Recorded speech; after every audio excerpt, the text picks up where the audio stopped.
पण माझ्या मनात आला मला खासदार व्हायचं आहे.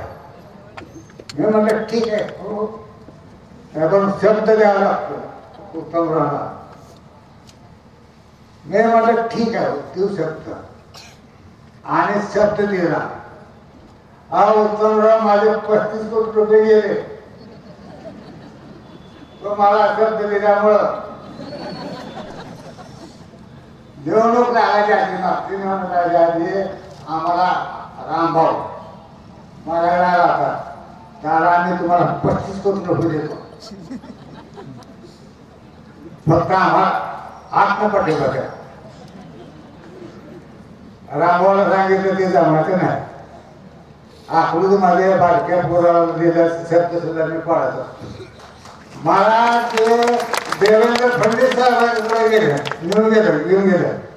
मी काय आता आरामात सांगितलं नाही, भयाला सांगितलं नाही, रजिदाराला आजीबातच सांगितलं नाही.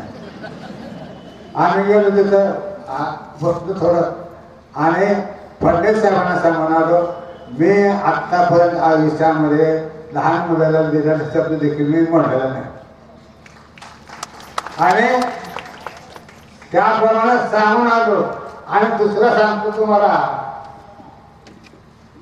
मतदानाच्या आधी 4 दिवस फोन आला, दादा आम्ही तुम्हाला 50 कोटी रुपये देतो, फक्त तुम्ही शांत राहा.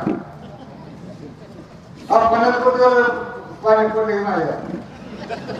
पण हे झालं की तुमच्यासारखा आमदार आपल्याला पाहणार. धन्यवाद.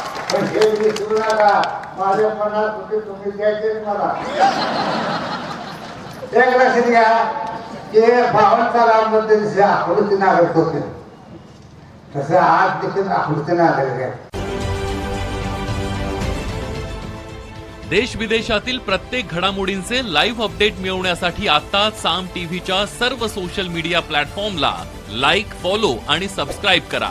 तसंच सर्व नोटिफिकेशनसाठी बेल आयकॉन प्रेस करायला विसरू नका.